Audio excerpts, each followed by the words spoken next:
Pozdrav ekipa, dobrodošli u novu epizodu podcasta.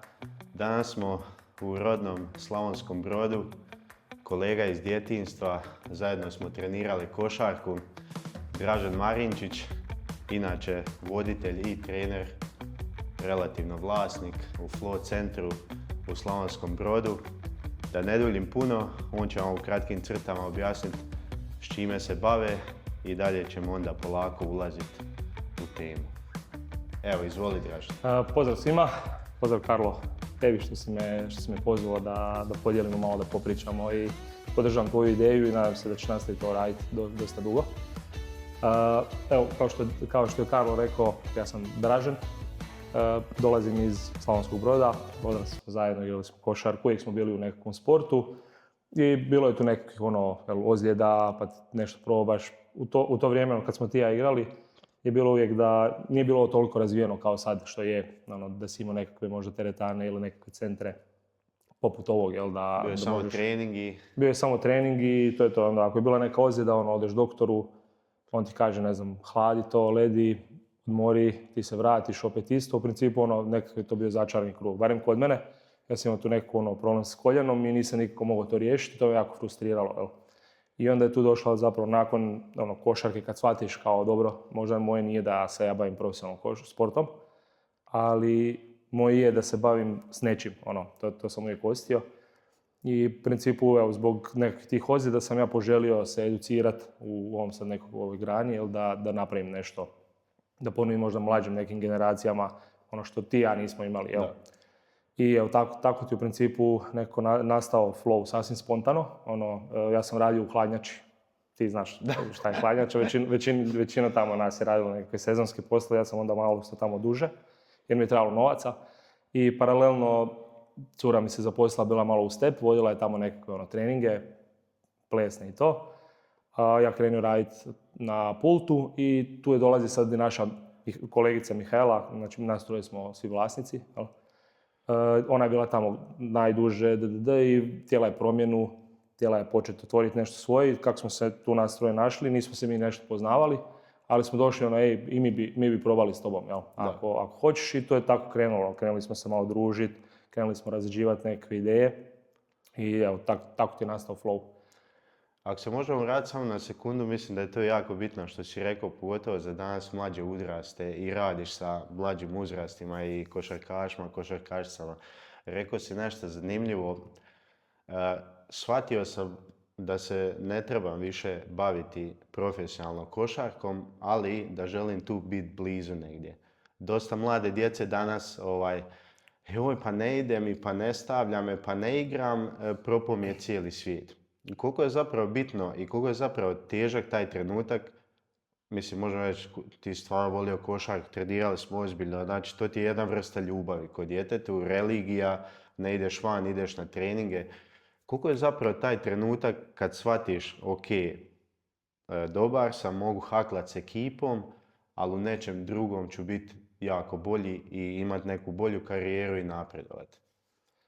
Pa, to je recimo, meni je to bilo teško prihvatiti, jer to ko što si ti rekao, to ti je ljubav, to ti je religija, vidiš se, želiš igrati, vidiš se ko neki možda svoj idol, da ti živiš taj život i onda shvatiš u jednom trenutku da je onako vrijeme prošlo, propustio si neke prilike i ti to ne možeš ostvariti, gotovo je, jel? I teško je to prihvatiti, ali nekako, recimo, ja mogu reći u svoje ime, s vremenom sam uspio to prihvatiti jer sam našao, ima i nešto drugo što ja volim, nije samo košarka, i dalje volim vježbati, ja se i dalje volim kretati.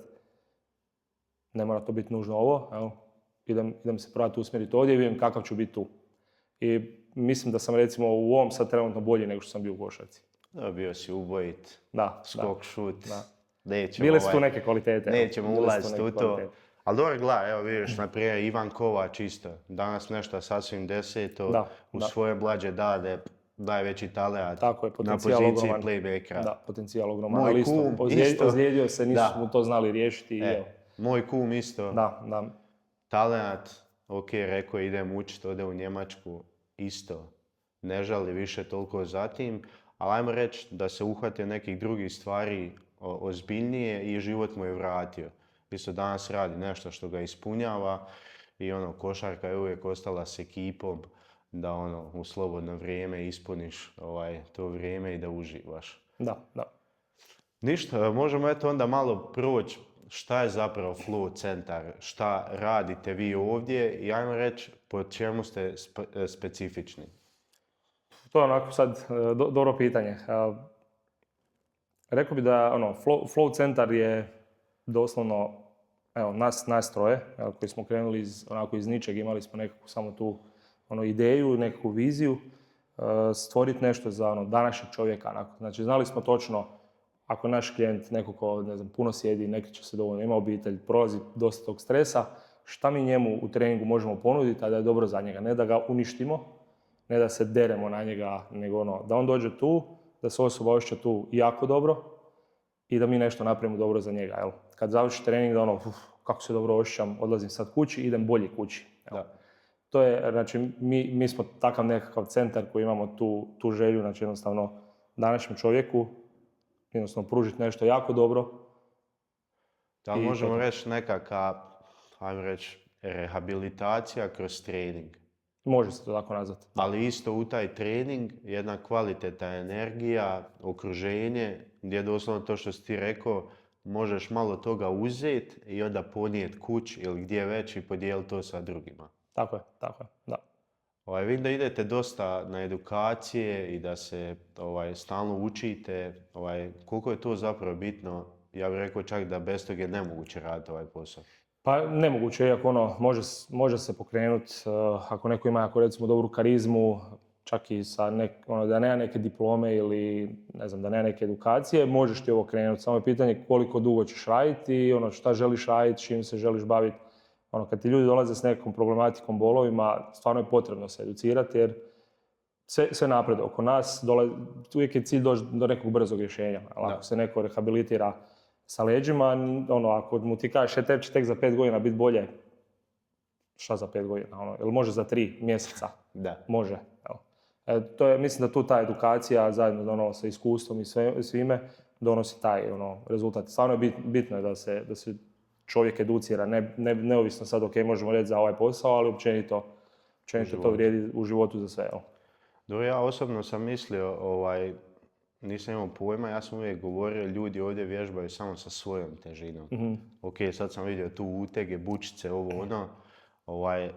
znači, ono što sam vidio kod vas, da je dosta naglašeno, za razliku, ajmo reći, od teretane i nekih drugih treninga, da dosta radite na toj fleksibilnosti i, ajmo reći, tom koru, da je čovjek zapravo jak unutar sebe, što god to značilo. Da. Znači, nije samo poanta dobiti mišiće, ostvariti tu neku mišićnu masu, nego jednostavno da čovjek bude zdrav i da bude čvrst. Da bude. Mislim da, recimo, mi kad smo krenuli, tek kad smo otvorili prije 10 godina, ja sam radio nešto se zove Ground Force, pa možda si ti tu povezao, možda si vidio i rekao si to oni rade. I to je bilo nešto što u principu se radiš sa svojom težinom i dosta tog je na podu. Znači nekakva životinjska kretanja, super stvari i za koordinaciju i za core i sve to. I onda kako smo to radili jedan period, sam shvatio da to nije savršeno, odnosno da ima mane. Znači kad dođe osoba pa ima problem sa ručnim zglobovima i ne može biti dugo na rukama. Da bi on automatski sve to sad što je dobro, ona ne može raditi. Onda se pitaš, dobro, ako ta osoba ne može biti na rukama, ovo je sad super, ali ona ne može biti na rukama, šta ona može raditi da je bude dobro? Mm-hmm. I tu smo mi zapravo krenuli malo mijenjati način treninga, odnosno nadograđivati ga, rekao bi nadograđivati, jer je to, mi možemo iskoristiti uteg, a da se osoba ne slomi, nek zapravo da bude i pokretljivija i jača i sve to, jel? A isto tako možemo koristiti svoje tijelo, mogu koristiti i za karike, lopte, znači ima sve su to alati zapravo i samo je stvar ja znam s njim raditi. Koliko ti onda zapravo otežavajuće ili izazov, Bog draža me, bole me leđa, možemo to popraviti.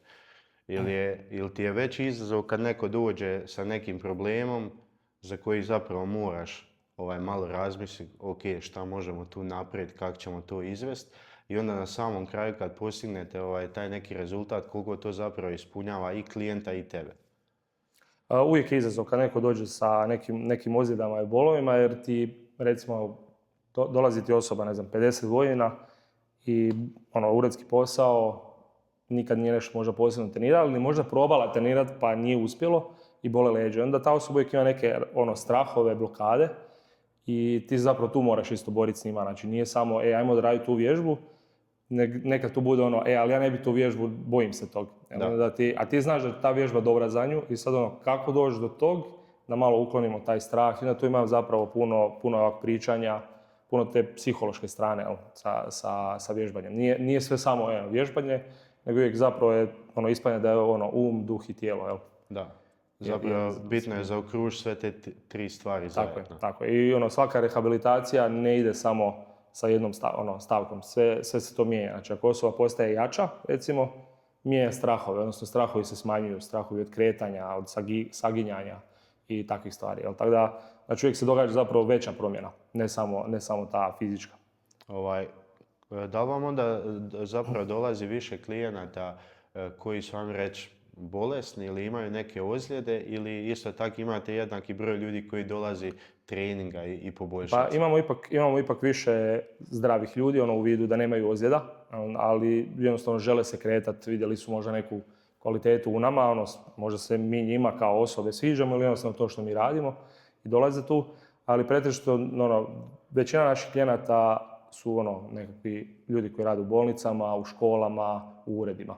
To je onako primarno, ali svi ti ljudi se možda ne kreću uvijek dovoljno, pod stresom su, ne spavaju možda dobro, različite smjene, prva, druga, pa ti san bude poremećen, ne hraniš se dobro i to sve utječe naravno na tijelo. Tako da zapravo više ljudi imamo, ajmo reći, koji nisu ozlijeđeni, ali žele se osjećati bolje, žele biti još bolji, zdraviji, funkcionalni, jači, ali imamo dosta velik broj ljudi koji dolaze zapravo s ozljedama ovdje. Da li ti osobno isto držiš neke edukacije s obzirom da imaš, odnosno da li neko ko je fizioterapeut, radi konstantno taj posao, da li kroz tvoj trening ili s tobom može naučiti neke nove stvari i primijeniti ih dalje? Pa mogao bi, definitivno bi mogao, jer ja imam sad iskustva u ovom što radim i sve što sam prošao, ali recimo ne radim još uvijek takve edukacije, iako mi je to onako prolazilo mi kroz glavu. Da li bi možda trebao nešto tog tipa početi? Da li si ti zapravo fizioterapeut na steroidima?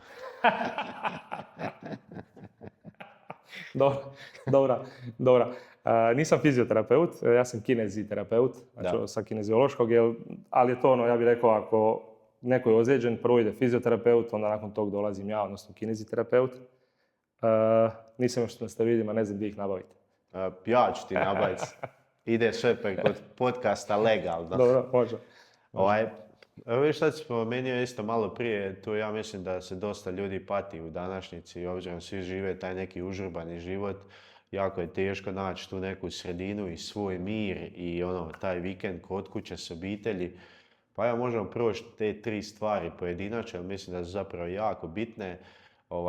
Tvoje mišljenje koliko je zapravo san važan u ovom svemu, u našem životu i općenito za biti zdrav? Prevažan je. Jedan od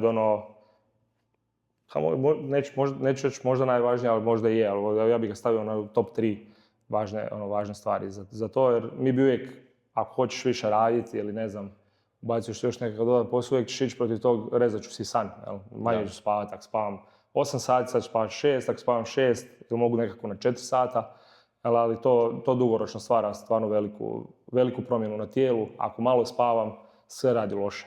Znači možemo ući malo dublje, zapravo šta čovjek dobiva sa kvalitetnim snom, a šta gubimo kad malo spavamo. Jer koliko je zapravo prosječnom čovjeku bitno spavat da tijelo funkcionira. Znači baš,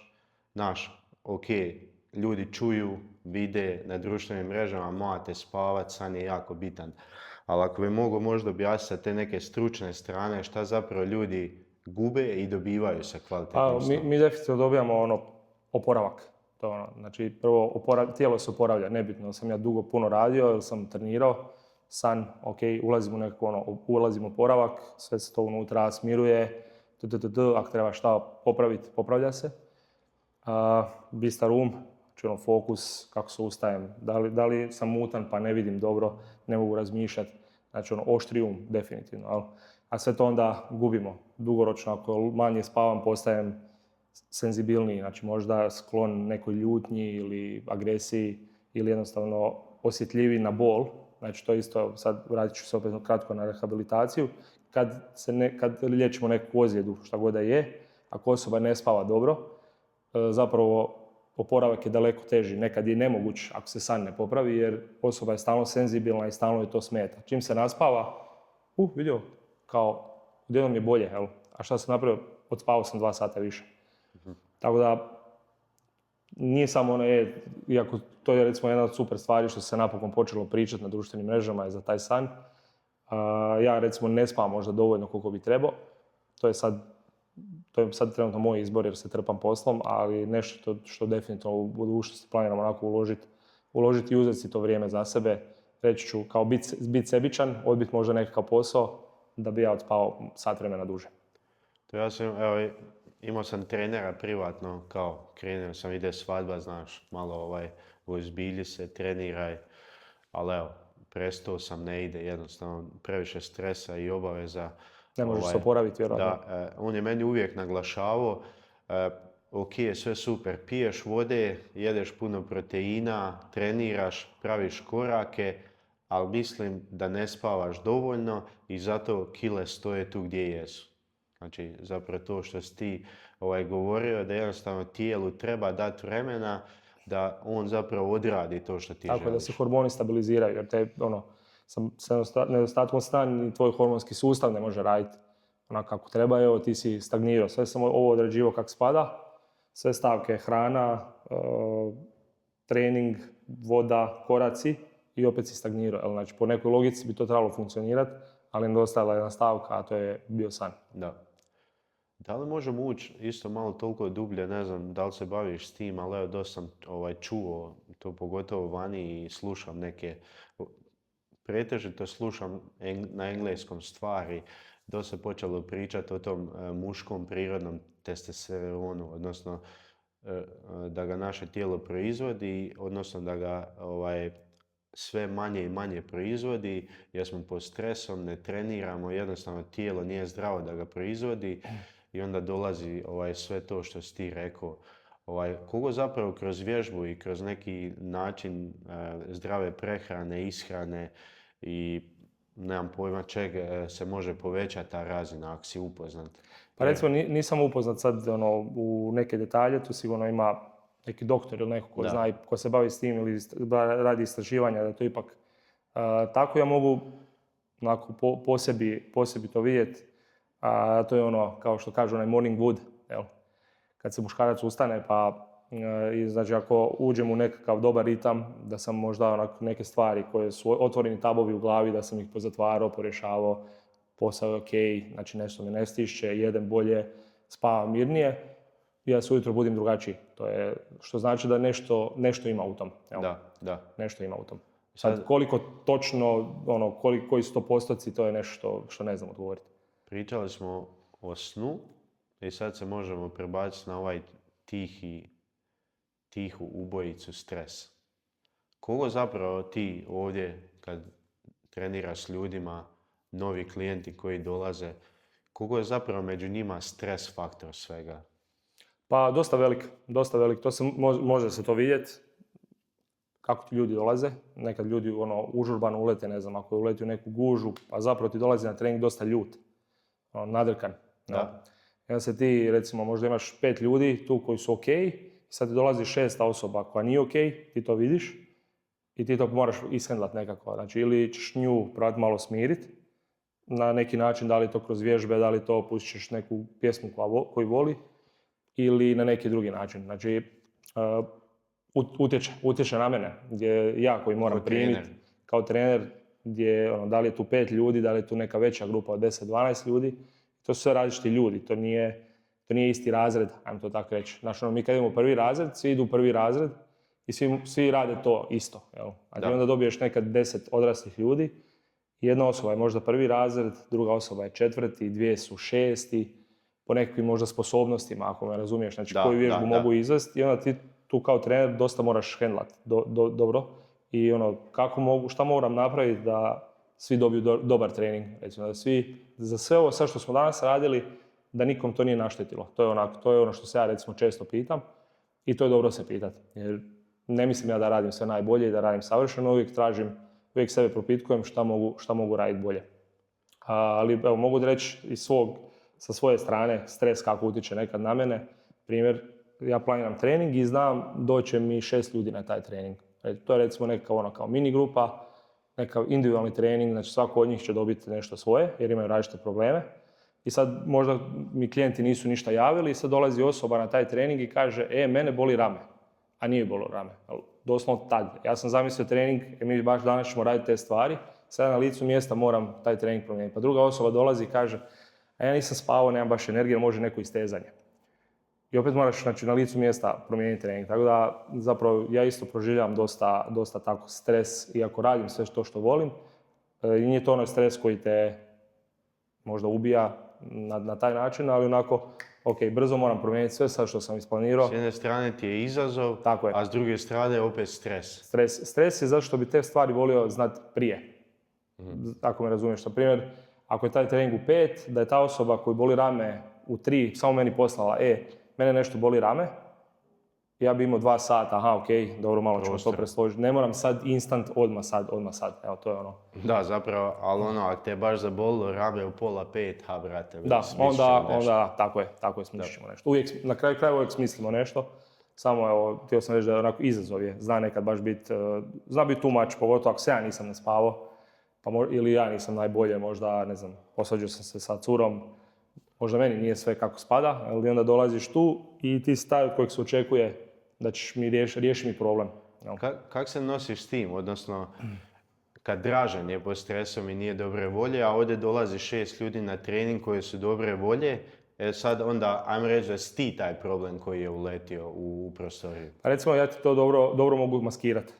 Ja ću ovdje uvijek doći nasmijan jer znam da to ljudi očekuju od mene. Ali vjerujem da se to nekad znalo i vidjeti na meni u vidu da nisam dobro, da sam ili možda živčan, možda način na koji nešto objašnjavam ili uopće ne objašnjavam kako bi ja inače objašnjavao jer sam iznerviran. Tako da, mislim da onako dosta dobro to hendlam, ali da bude trenutak kad skužim da nisam to dobro odradio i onda onako, nisi možda to baš trebao tako reći, mogu si drugačije. Bilo je par trenutaka kada sam baš bio vidno i nerviran, pa bi se ispričao kasnije. I evo, to je to, mislim da na kraju krajeva svi smo mi ljudi, iako se od nas ovdje, recimo trenera, uvijek očekuje da je najbolji. Pa dobro, gle, svako krdo ima svog alfu mužjaka i alfa ženku, nebitno, i pogotovo na treningu, pa znaš sam. Znači, da ne govorimo poimenično trenere koje smo imali, kod svakog si znao šta smiješ, šta očekuješ i šta moraš napraviti da bi se doveo u neki kadar da ti taj trener kaže prva petorka si, igraš ili brate mili sjediš na klupi kad neko ne dođe igrat ćeš. Mislim da to, recimo meni, to sam htio sad sljedeće pitat, kogo si ti zapravo generacijski, ja znam da ti sad vjerojatno dolaze ljudi naše generacije kod tebe trenirati. I stariji, Da, i stariji. Budi mlađi. Ali evo, naprimjer, radiš i s mlađim ljudima. Koliko zapravo generacijski vidiš tu razliku, ako se može vidjeti u tom nekom treningu, da li su mlađi danas eksplozivniji, jači, više željni, brže shvaćaju neke stvari i napreduju od nas, ili smo mi ipak, ne znam, kroz taj trening i ja bih rekao nekako da smo drukčiji, zdraviji, općenito zdraviji smo nekako mi stari, koliko god to loše zvučalo. Mladi danas, dosta to što ti kažeš, joj, rame me boli, ne mogu, znaš, ne mogu ovo, ne mogu ono, boli me ovo, brat mili, prije te niš nije bolilo, kužiš. Trči samoubicu, poslije jedne te ne boli više niš, znaš, grizeš dalje. Da, generacijski, evo sad, uzet ću se mene i tebe, možda nekog mlađeg. Mi smo ipak odrasli jedan period bez mobitela, bez nekog sad naprednog televizora, igrica i sveg toga. I onda smo zapravo dosta morali biti vani. Da li smo igrali nogomet, košarku ili samo pravio kolibe, što god izmišljao, nešto valjao se, penjao se. Mislim da smo mi tu razvili dosta dobru motoriku. Naprimjer, motoriku i možda rješavanje nekakvih problema. Sad, ako razmišljaš kako da se ja popnem na ovo drvo, da uzmem da uberem višnju od komšije. Da. Ili ako znam, ako me komšija vidi da će me ganjati, ali moram uzeti dobro višnja izgleda. Mislim da smo mi tu imali možda više tog doticaja nego oni kasnije gdje ti mobitel, pa to on dosta hvata i onda ako tražiš rješenje, tražiš sve na njemu, ne pokušaš možda razmišljati svojom glavom kako doći do nekog rješenja. Tako da recimo sad kad bi ja povezao paralelu, neku usporedbu, mi smo razvijeni motorički, ali u vidu imaš i sad nadareno motoričke djece, pogotovo sportaši, jer odrastu to i točno vidiš sad kako radim sa košarkašima, košarkašicama, kad im nešto zadaš, oni to jako brzo shvate, jako brzo odmah uhvati sve što se treba reći, jer su to prolazili, isto imaju dobru motoriku. Dok recimo neko mlađi koji ti dođe, koji je možda gamer ili samo nikad se nije ničim bavio, ne može spojiti lijevu desnu ruku, ne igra se vani jer on sa prijateljima se igrao na Snapchatu, na primjer, jer nisu mogli to razviti. On je brz tu, vjerovatno. Ima motoriku na igricama, ali u stvarnom životu. Gdje je tipka? Da. Recimo ono što bi ja dao da su oni bolji od nas, barem od mene, ja sam imao odgoj takav kakav sam imao i recimo nisam baš znao pričat. Nisam znao baš komunicirat, starije nisam smio pogledati u oči, ne znam kak je, ideš 4. razred, pogledaš 8, ne smiješ mu ništa reći, spustiš glavu, prođeš. Oni recimo jako dobro komuniciraju. Nekad se iznenadim kad me neko sa 17-18 godina nešto pita, jer se ja samo vratim sebe kakav sam ja bio sa 17-18 godina gdje sam se bojao išta pitati, zapravo nisam ni znao pitati, nisam znao pričati. Tek sad u svojoj 35. 36. učim pričati. Od mlađih. Mislim da je konkretno od mlađih, ali to je zapravo ok. Naša generacija imala nešto, oni imaju nešto i onda zapravo od svakog može nešto naučiti. Tako je, da. Ok, san, stres i evo prehrana. Zapravo Hrvati, općenito Slavonci, da ne izdvajam, uvijek ima lijepi primjera, dobri primjera, u zadnje vrijeme se sve to više budi, ljudi treniraju, kreću se, imaju psa, nisu u kući, pokušava se promijeniti ta slika, odnosno ja bih više rekao vrati se na nešto što je bilo prije. Mi smo živjeli relativno na selu i to je skroz neki drugčiji način života, ali evo, šta vi, prije smo vi jeli sve, kužiš, nije bilo kalorija, nije bilo, brate mili, trebaš ovoliko, trebaš piti te dodatne suplemente, vitamine, bez tog ne može.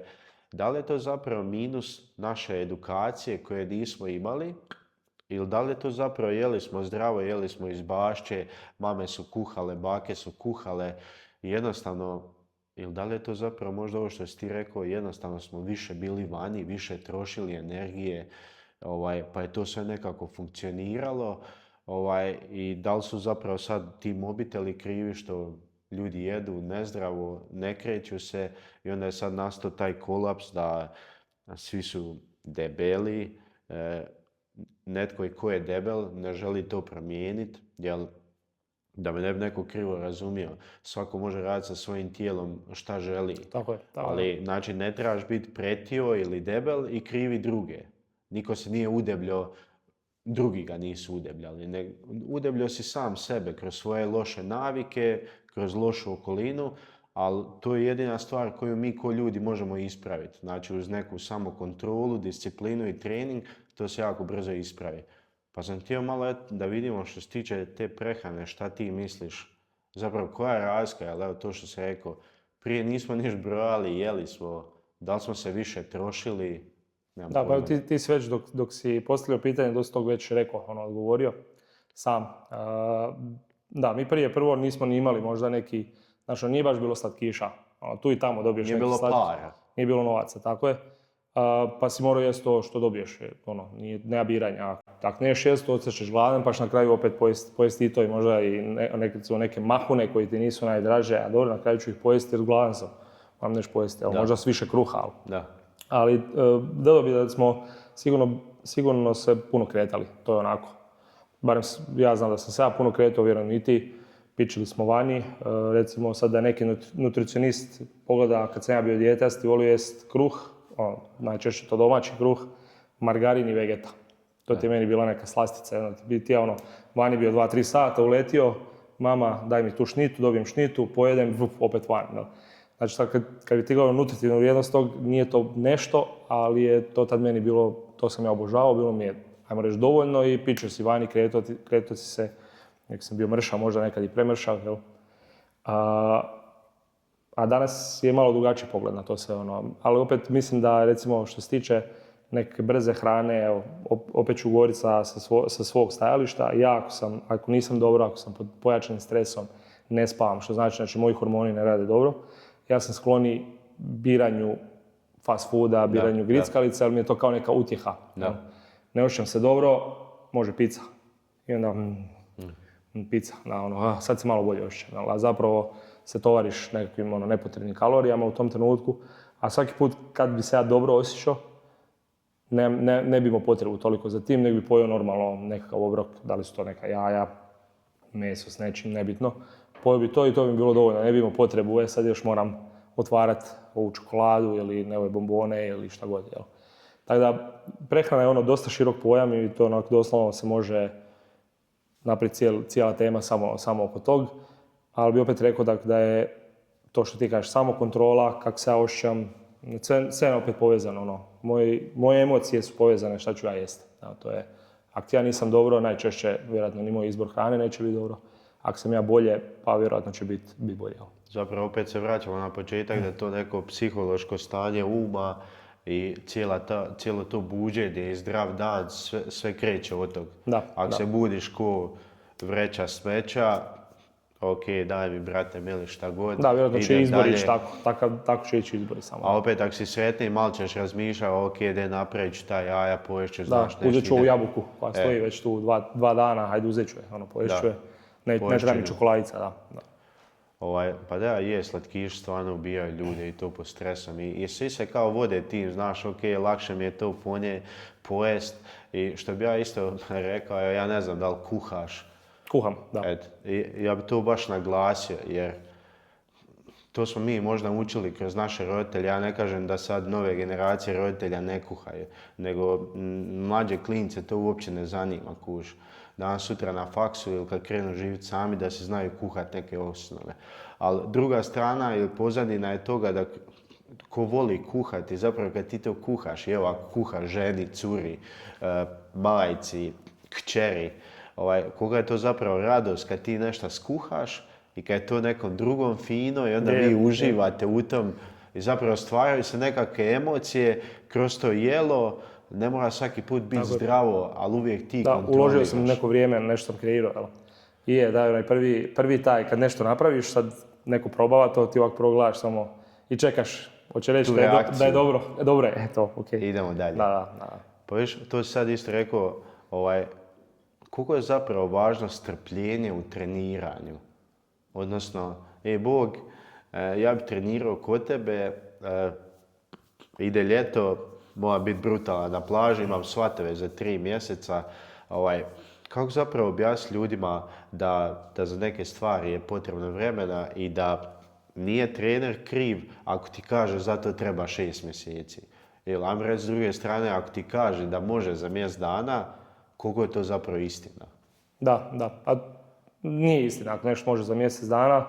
Može ako je stvarno nešto, ja trebam izgubiti 2 kile, trebam samo malo. Ok, za mjesec dana, realno to je ništa, to je ostvarivo je primjer. Ali ako neko dođe i sad kaže ja bi trebao skinuti 15, ali bih htio dobiti mišiće i za 3 mjeseca su mi svatovi, to nije baš realan scenarij. Sad, ti kao trener tu možeš biti iskren, sad pitanje je kako će ta osoba prihvatiti, hoće prihvatiti to, pa opet otići kod tebe, ili će reći dobro, ja ću otići kod nekog ko će mi reći da može. Jel? Da. Jer to isto, danas stvarno ima puno trenera, svi rade, očito ima posla, ali imaš ih dosta online, imaš ih dosta po teretanama, par ih ima ovako kao i mi da imaju svoj centar nekakav. I sad je tu uvijek borba možda za nekog klijenta. Neko će možda reći može ostvarivo je samo da uzme osobu, bez obzira što zna da neće to ostvariti za 3 mjeseca, nema šanse. Ali ono što ostvarimo, a neko će biti iskren i sad je opet pitanje na osobi koliko je ona zapravo realna u tom što hoće. I koliko je zapravo realna da želi sebe dati u to što hoće. Da, ovo je sve proces i ništa ne dolazi bez rada. svi očekuju, znaš, da sad recimo ako podignem par puta uteg, to je ono što se žene boje recimo nekad, joj ne želim se nabildati, ne želim biti velika, a za to su godine rada, znači čak i da hoćeš to su godine rada. To nije 3 treninga ću podići težak uteg, nego to su godine rada. Znači, to je ono što ljudi nekad ne shvaćaju u bilo čemu. Mi možemo sad pričati o vježbanju, ali to je to strpljenje. Znači, evo, mi izgradimo posao 10 godina, znači 10 godina je prošlo. Nakon 10 godina, ja sad mogu reći, ovako, ovo je dosta stabilno, dosta dobro, ok živim. Može bolje, ali znači, nakon 10 godina, tek mogu reći, bilo je godina... Da imaš neku stabilnost. Tako, bilo je godina kad sam razmišljao ću prodati auto, ne vezi ići pješke i biciklom, da pokrijem neke troškove jer nije dobro. I tog je bilo, samo oko toga mi ne pričaš o tome, ali to je bilo realno. To je to strpljenje, ali si vidio, znaš da odrasli smo tako i znaš da je rad potreban da nešto napraviš i jednostavno si ok, idem raditi, vidjeti, ako nastavim raditi, hoće to ići, hoće se pokrenuti napokon. To ja osobno mislim da svako ko je iskusio, neću reći traumu, ali svako ko je iskusio ne imat i znat šta znači ne imat, mislim da mu se jako lakše nositi sa nekim stresom ili nekim poslom, bilo šta da radi, jer ajmo reći, već je to doživio i zna kako je biti tu i uvijek će težiti tome da bude ili u sredini ili ide naprijed. Tako da mislim da to isto neko iskustvo dosta pomaže šta god da radiš u životu. Da. Ok, ja kao Karlo želim trenirat pozitivno gledajući koje su po tebi razlike šta ja dobivam, odnosno učim u teretani i šta ja dobivam, odnosno učim kod vas na treningu, konkretno kod tebe. Pa dobro, sad je opet možda nekakav prvo glup odgovor od mene. Ako ćeš u teretani imati nekog stvarno dobrog trenera, možeš naučiti sve što možeš i ovdje, ako taj trener razmišlja na taj način. Da. Ako ćeš ići sad klasično nekako možda neka bodybuilding, samo napumpavanje, dobit ćeš super tijelo, definitivno ćeš dati bolje. Koliko će to biti prenosivo dalje, šta ćeš ti s njim znat napraviti ili ne znat, to je ta razlika. U principu, u teretani, ako imaš dobrog trenera, možeš naučiti sve isto kao i ovdje, a ako nemaš, onda će tu biti nekakve razlike. Jer ovdje, mi ćemo ovdje naučiti kako bolje disat, kako se postavi dobro za neku vježbu, kako stvoriti, kad trebaš biti čvrst, kako stvoriti da budeš čvrst, da bi nešto podigao, a kad trebaš se opustiti, kad trebaš odmarati, kako se opustiti, da nisi stalno čvrst, ili da nisi stalno opušten. Znači, to su neke razlike kako da koristim svoje tijelo, svoj kor, kukove, rame, kako da koristim tijelo na malo bolji način da bi nešto odradio. Da li je to vježba, da li je to ustajanje s poda, znači stvarno nebitno, da li je to nekako nošenje koje ću kasnije raditi, košnja trave, nebitno, da mogu to odraditi, da me tijelo ne ubija, a nakon tog da sam ok, vidio, odradio sam to, prije mi je to bilo puno teže, sad mi je to bez problema. Htio bih samo podijeliti kratko jednu priču. Čovjek koji mi je došao trenirati, ima sad 2 godine, 50 godina. Ima je problem s dosta uredski posao, vrat, rame i sad tu nekako ok. Splet živaca, pa trnci, pa bolovi, i trajalo je to jedan period. Kad mu je postalo bolje, krenuli smo puno onako ozbiljnije trenirati u vidu razvijanja snage, stabilnosti i svega ostalog. I on je nedavno završio zaključan u nekakvom kokošincu. Znači, vrata se zatvorila, nije mogao izaći. I sad je ovako gledao i ima dio gdje se on može popeti. I on se tu uspio popeti, doslovno može zgib, popeo se. Tu i sad, kaže, ja sad vidim vani, treba sad sići, ne mogu baš skočiti sa 4 metra. Možeš slomiti noge, jel? I vidio stara uzidana zgrada, ima cigle. I on se spustio rukama dolje. Evo. Znači, evo, to je recimo jedan prikaz šta trening može donijeti čovjeku. On je rekao, znači, ja prije treninga nema šans da bi se popeo gore ni da bi se spustio. Morao bi zvati ili lupat tamo da ga neko ne čuje i to je to. Da. To možemo se zadržati za tom primjeru. Možemo objasniti famozni primjer, bar to ide tak na selu. Tvoje mišljenje me zanima, tvoje gledište. Ok, rekli smo, dobar trener u teretani koji zna šta radi, ima dobru tehniku i koncentrirat će se na tebe, ništa ne propuštaš s njim u teretani i ako treniraš ovdje, doslovno učiš istu stvar. Ali evo, to sam te pitao i prije podcasta, znači famozno to, ok, Sid ide u teretanu, izgleda ko Hektor, nema mu ravnog, ali uvozili smo kukuruze i on je nakon pola sata popio 3 litre vode i još spavat mrtav. Jel to zapravo to, kad neki ljudi idu samo trenirati da bi dobili neki izgled, neke mišiće, a zapravo tu neku unutarnju snagu, koordinaciju tijela i tu čvrstoću nemaju. Da. Vjerojatno ta osoba nije nešto posebno nikad ni radila i to što ti kažeš, znači samo suhopano pumpanje da izgledam dobro, nema tu ništa loše, da se razumijem, ako je nekom cilj izgledati dobro i to je to, super, to je tvoj cilj, samo radi. Ali znači to je, da, često se govori, to je li ajde cijepa drva, spusti tu teretanu. Ima jakih ljudi, znači čovjek može, neko koji vježba u teretani ili vježba ovdje, može odraditi sve to, ali opet pitanje kako vježba. Ali znači ako je taj samo pumpa ruke prsa, kad treba nešto hodat, uspuhat se, dizat teško, nema šans da on to izdrži kao neko ko to radi 20 godina. Ali ako će on u svom treningu imat neke te elemente gdje nešto mora nositi, hodat s tim, podići to, koristiti kor, koristiti kukove, koristiti noge, koristiti leđa na malo drugačiji način od klasičnog samo dizanja, pumpanja, moći će sve to odraditi. To sam htio povući tu zapravo liniju, jer pokušavam te nekako navući da zapravo objasniš te zapravo koliko ste zapravo ovdje koncentrirani na tu tehniku izvedbe, vježbe, samog pokreta. Ok, nije problem dići 100 kila u benchu, nego kako ćemo ih dići, da to pozitivno utječe na tvoje tijelo. Tako je, da. Znači mi imamo nekakve, ajmo reći, tri stavke koje se držimo u svakom treningu. To je mobilnost, stabilnost, snaga. I uvijek pokušavamo sva ta 3 područja zahvatiti. Znači kad se zagrijavamo, prvo proći malo mobilnosti, znači da ako sam ukočen da pravo malo pusti tijelo, da bude malo tijelo pokretljivije ili da zadržim nekakvu pokretljivost. Onda tu ide ta stabilnost, znači gdje učim disat, gdje se učim postaviti dobro, gdje učim biti čvrst, ako trebam biti čvrst, da jednostavno kad recimo dolazi snaga, kad sve ovo sad prije što smo napravili, stvaramo temelj, znanje nekako, preduvjet da bi, ajmo reći, odradili snagu. Evo. I onda tu dolazi sad to što ti kažeš, kako ću ja podići taj bench, ili kako ću podići, ne znam, kako ću odraditi čučanj sa nekakvim teretom ili mrtvo dizanje, kako ću podići nešto spoda, a da se ne ozlijedim, jer realno se možemo ozlijediti. Jel? To je ima jedna izreka, ako se udario čekićem po prstu, nije čekić kriv. Nego ti. Ti si taj koji, ne znam, udara, buf, opališ se, jebem ti čekić. Ne valja čekić. Zapravo, ja ne radim dobro s njim. Tako je i sa vježbama.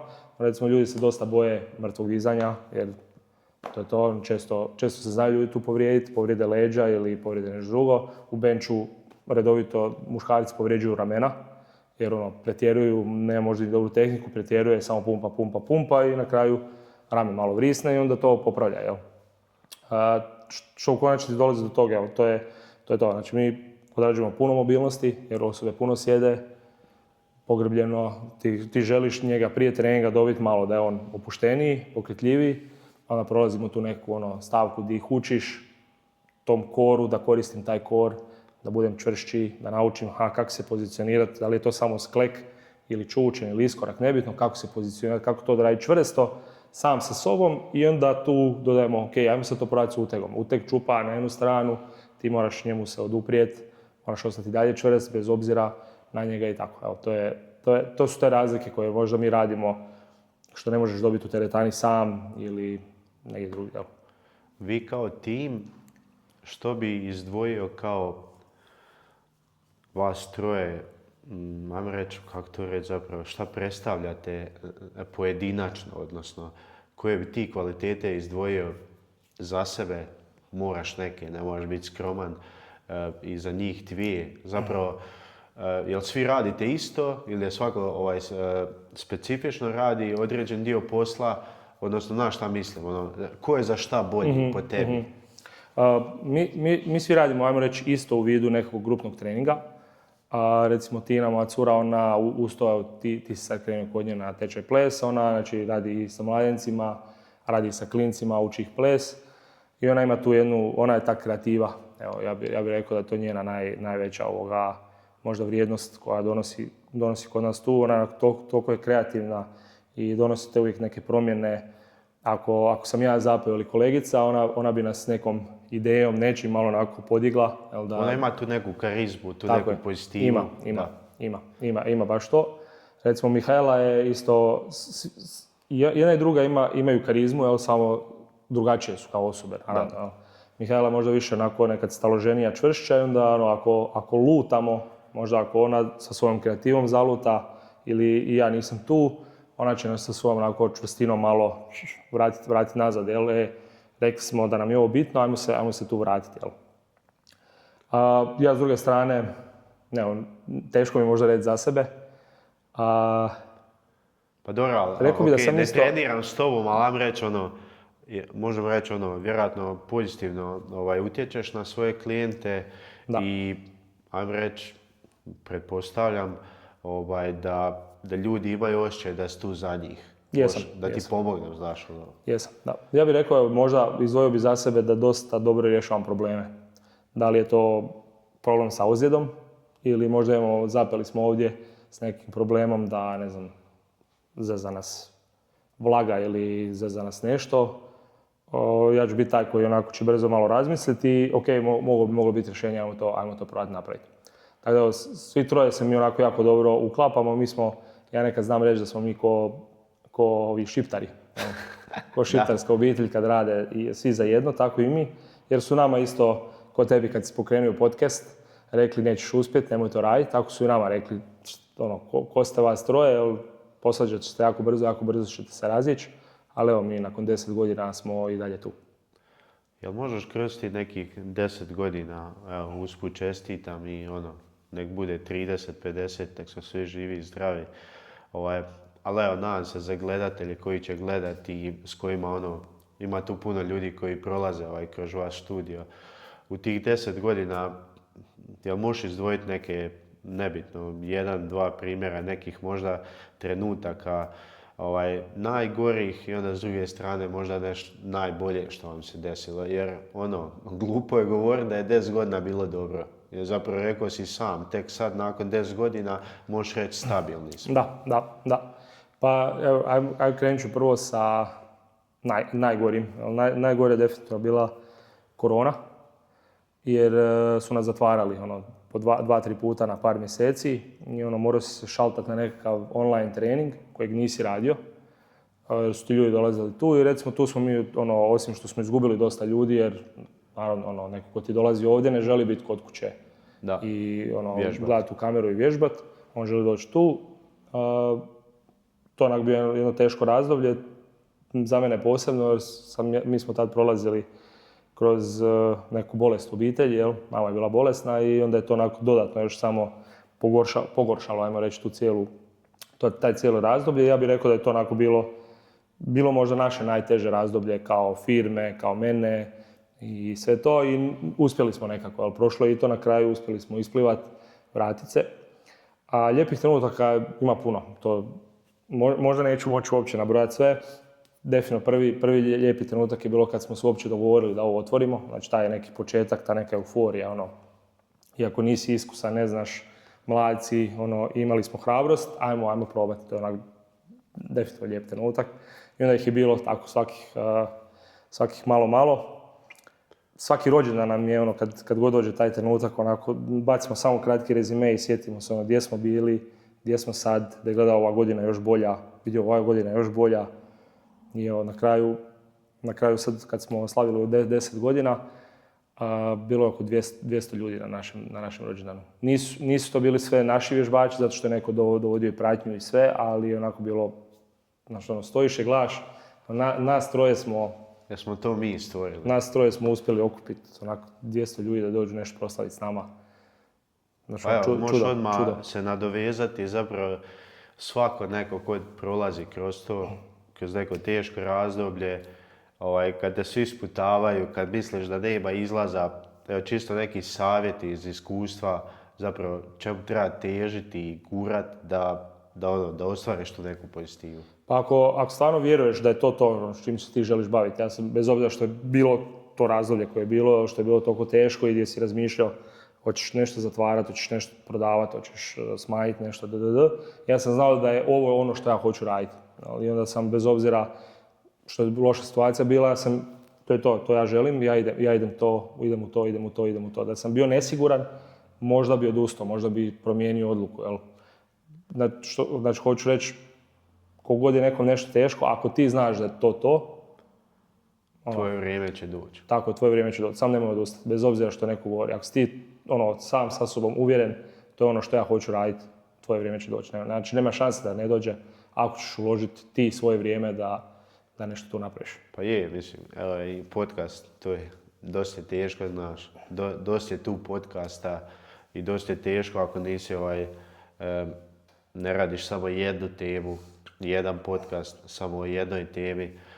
Ali eto, ja isto vjerujem da ta neka moja ideja, kužiš, gdje želim dati mladim ljudima, prijateljima, uspješnim ljudima, ne konkretno bogatim ljudima, nego neko ko svaki dan crnči, radi za tu svoju ideju i ostvaruje nešto pozitivno. Mislim da uopće u javnosti je jako malo tih primjera i zapravo mislim da to trebamo buditi i davati prostora takvim ljudima i mislim da kroz te teme dosta drugih ljudi može nešto naučiti i doći, pomoći sam sebi i ostvariti neke svoje ciljeve, kuš. Ali isto znaš, kad gledaš brojke, pa joj, zašto ovaj video je vidjelo ovoliko ljudi, zašto nije vidjelo i kužiš, zašto nemaš pretplatnika, vam tam. Sve su to neke borbe na početku, ali mislim, ja vjerujem, kuš, u tu svoju ideju i mislim da svako treba vjerovati u svoju ideju i na kraju krajeva, i ako ne uspije, ja radim nešto što volim. Tako je. I napravio si nešto. Ja sam sretan, već sad si napravio nešto. Ja sam sretan, kužiš, da sam pričao s tobom, nisam pričao s tobom 10 godina, 15 možda godina, više, da. Znam te, ali opet evo i nama nije problem sjest nakon 10-15 godina i popričati sat vremena jer jednostavno neka ta pozitiva, nema mjesta negativi, onda je sve lakše. Da. Košarkaški klub Slavonski Brod, tam si dosta uključen, pa evo, zapravo glupo je reći, ali opet si ostvario tu neku svoju ljubav da si i dalje u košarci. Ja stvarno reću javno, nadam se da će neko gledati, ja stvarno imam želju ugostiti nekoga iz košarkaškog kluba, neku mladu damu ili trenericu ili nebitno, jer vjerujem da općenito ženama treba dati prostora i poticaja, jer biti sportaš, muški, ženski, općenito je teško, a mislim da djevojkama isto šta god bi prolazili na ovom području i mislim da mlade dame koje ulažu svoje vrijeme da rade nešto ozbiljno i bave se sportom, mislim da im treba prostora. Tako da cure iz ženskog kluba Brod, sve ste dobrodošle. Ima 3 mikrofona, znači 2 vas mogu uzeti.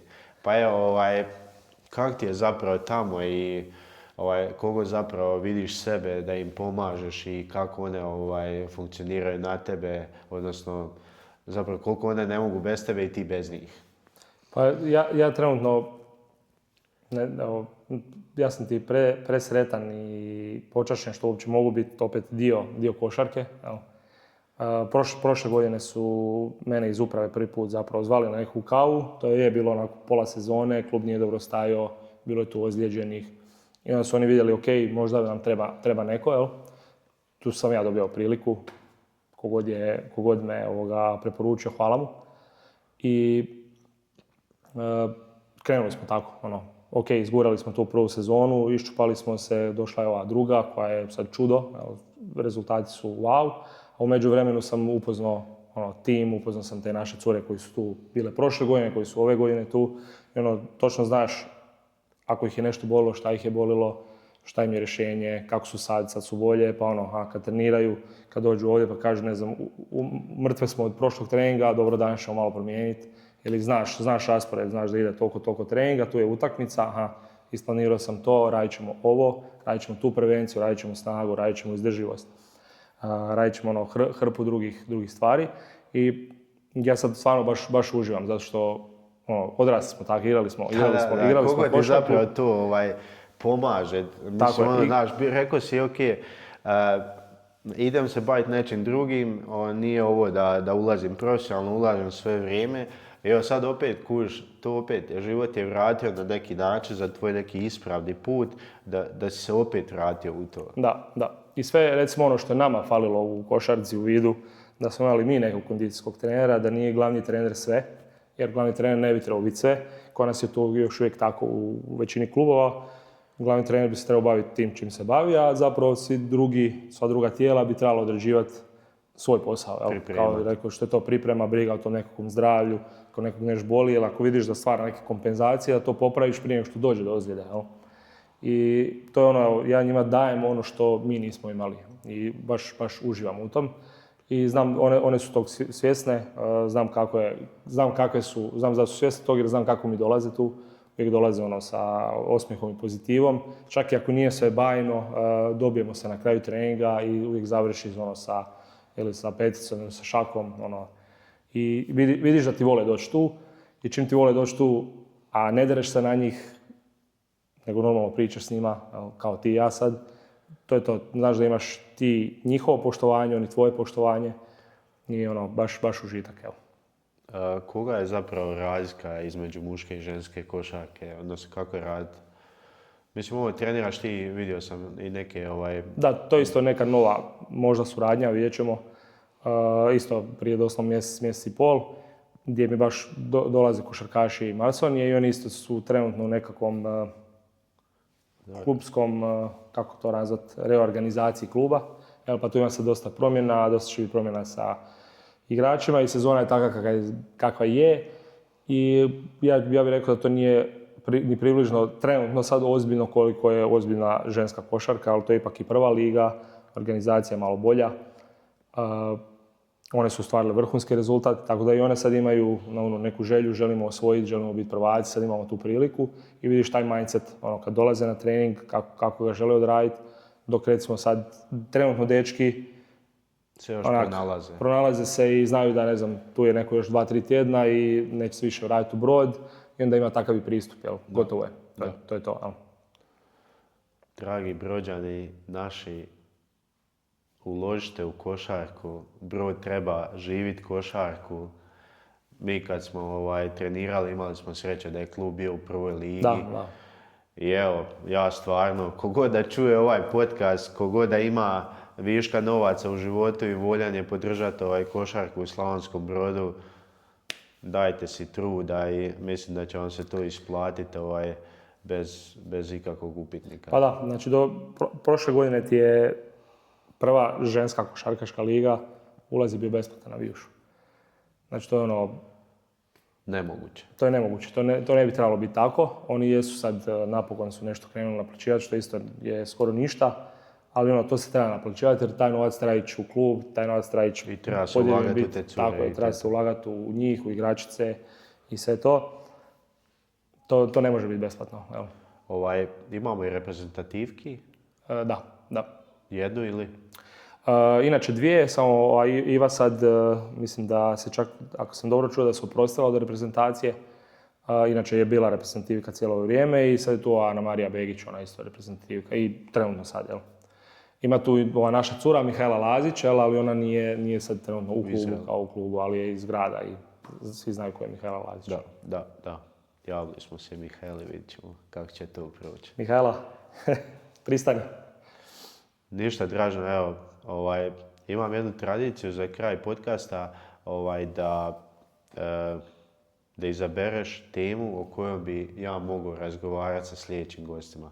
To može biti bilo šta želiš da mi iskomentiramo. Poanta je samo da ti zadaš temu ili pitanje za sljedeći podcast i onda bi mi to kao trebali pokomentirati. Aha. Dobro, to je dobra tradicija. Nije ni lagano, ali sad moramo Evo, ja ću ti dati malo vremena. Ajde, daj mi malo vremena. Ja ću se zahvaliti Draženu što je došao na podcast i drago mi je da smo prošli ovu temu zajedno. Nadam se da ste nešto naučili. Trenirajte, budite zdravi. Ukoliko se nalazite na području Slavonskog Broda, dođite u Flow centar. ojačajte svoje tijelo, možete naučiti plesat ukoliko imate svadbu ili želite naučiti plesat. I stvarno, evo što ja mogu reći iz svog iskustva, neću vas slagati, bio sam tu 2 puta, ali evo, još nisam vidio nikog da nije nasmiješen, da nije vesel i da neko ima neku smrknutu facu. Svi su ovdje veseli i sve vrišti od dobre energije. Tako da evo, još jednom hvala tebi za priliku. Nadam se da nije sljedeći put. Moja vrata podcasta su uvijek otvorena ako želite nešto iskomentirati. I evo, dajem tebi zadnju riječ i ja mislim da će to biti tu za ovaj podcast. Ovo si baš dobro odradio. Hvala tebi što si mi se uopće javio. Prvi put kad si mi se javio, onak je koliko se dugo nismo čuli. Gledam super ideja, reko može. Baš mi je drago što si ovo pokrenio i drago mi je što ipak, ja bih rekao da je ovo drugačiji podcast za od neke većine što možeš vidjeti danas na internetu. I vjerujem da će ovo imati svoju svrhu i svoje mjesto među hrpom mojih podcastova. Hvala ti. Znači ovo nisi još smislio temu, Nisam. Nema veze. Dražen će meni poslat, a ja ću onda ne mogu smisliti temu. Ostvariti za sljedeći podcast. Niš ljudi, evo, još jednom ću vam pomenuti, dosta ljudi gleda ovaj podcast i malo ih se pretplaćuje. To je samo klik, meni puno znači i za nastavak ovog podcasta. Tako da evo, svi dobre volje kom se sviđaju ove teme i koji me znaju, slobodno se pretplatite na kanal, to mi puno znači.